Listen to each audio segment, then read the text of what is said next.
Many of us have had the experience of a quickie in our life. And this is my impression, or my take on quickies, called a perfectly pleasant quickie.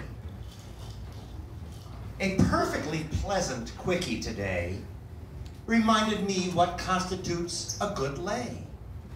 It's not about length of the date or the dick. It's not about size, though it's nice if it's thick. It's not about time that we spend in the bed or the skills of the guy who is giving me head. It's not required we go for a walk down by the beach to have a long talk and share deep commitments and love the same books. And it certainly doesn't depend on his looks.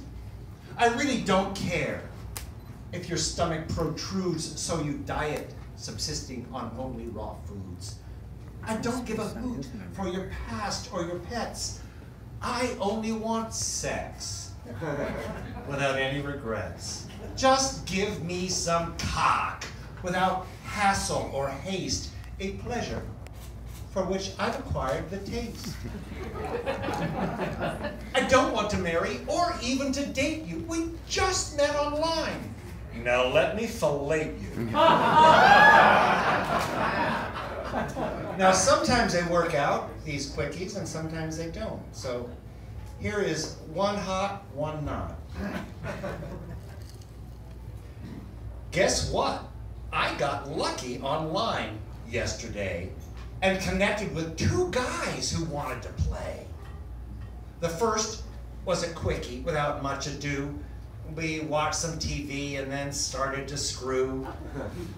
He grabbed for my crotch and I twiddled his tit, and we tussled about on the couch for a bit. Then retired we to continue the fun, or whatever you'd call what we now had begun. We never did kiss, though we shot in the end. He has had no potential to become a new friend. His portrait online might once have been him back when he more frequently went to the gym. The second that day was a total surprise, because I usually don't much appeal to big guys, but this beautiful, muscular, sexual treat sent me a note saying, "When can we meet?" And I wasn't about to pass up this invite, so I said, "Please come over. How about tonight?" We smoked up a bowl and then started to touch.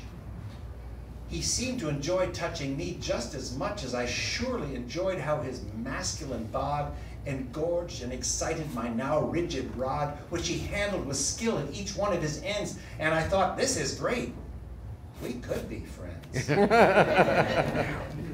We sweated and grunted and fucked up a storm as I fondled and felt of his fabulous form. I lavished and ravished him, ventral and dorsal, and munched this magnificent masculine morsel.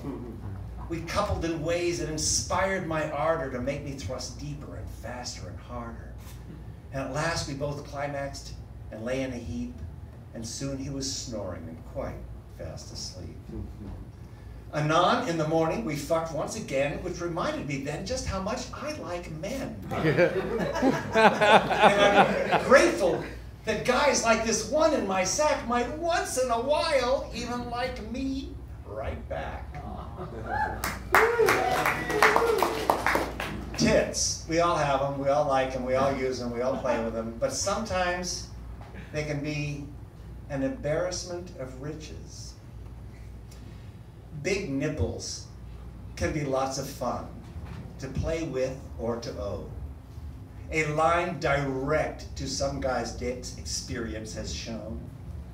My modest pair cannot compare to some that I have seen, from large to just ridiculous, and everything between. Most guys who sport the larger sort demand that they be used, and nursed upon and wailed upon and generally abused.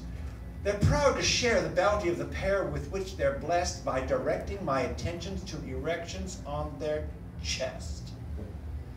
I've yanked and tugged and pulled upon a lot of lovely tits. I've masticated, chomped thereon, and bitten them to bits. I've tied them up in veiny nuts and wrung them out like rags. But if that knob's my only job, then ardor finally flags. I'd like to start exploring you and search you further south. Discover a peninsula to populate my mouth. I won't neglect your nips forever or for long, but I'd also like to spill some spittle on your schlong. So let me up to catch my breath. Let's maybe share a kiss. I'll go and get a drink for us. I gotta take a piss. I promise to come back to yank and tug and turn and twist, but please, for now, might we desist? I'd like to rest my wrist. and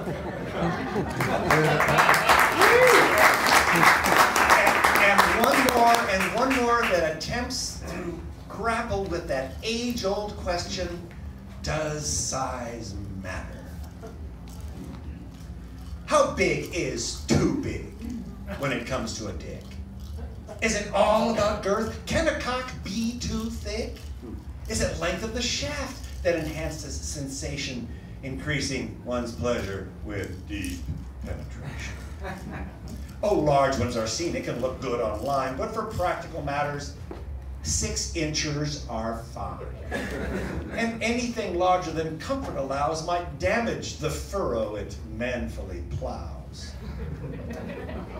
And I think turgidity counts for a lot, determining hot from what surely is not. For a large one that's limp may not ever excite me. Those smaller but hard ones might even all-night me. It's also the manner the dick is deployed, enhancing the way an engorgement's enjoyed. If the man that's behind it is enthusiastic, he'll probably make an orgasm fantastic.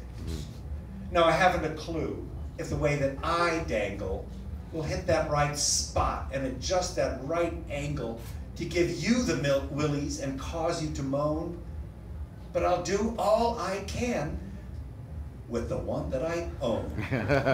Thank you.